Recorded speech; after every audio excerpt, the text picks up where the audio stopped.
Hello students, re exam schedule வந்ததுக்கப்புறம் students மத்தியில் ஒரு ரெப்புடேஷன், ஒரு excitement about the open book exam இருந்துகிட்ருக்கு. So what are the things to be ready with to face open book exam பார்த்தீங்க அப்படின்னா, syllabus, என்ன subject எழுத போகிறோமோ அந்த சப்ஜெக்டோட syllabus, text book, reference book எடுத்து வச்சுக்கோங்க. லெசன் பிளான் நான் என்னென்னு சொல்கிறேன். இன்டர்நெட் ரிசோர்ஸஸ் ஏதாவது இருந்தது அப்படின்னா பிடிஎஃப், இ-புக்ஸு, வெப்சைட் லிங்க்ஸ் எல்லாத்தையும் புக் மார்க் பண்ணி வச்சுக்கோங்க.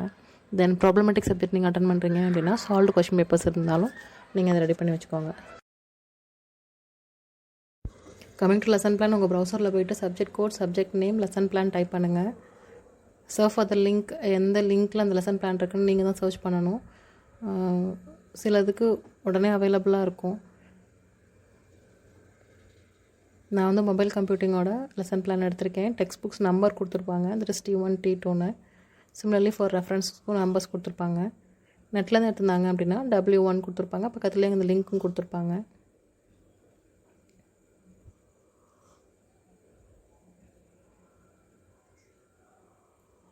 இந்த யூனிட் 1ல் what are the topics covered, எந்த புக்கில் அது இருக்குது அப்படின்றது, தட் இஸ் T1னா எந்த page number.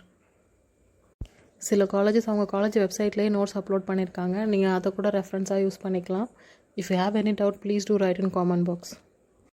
Thanks for watching.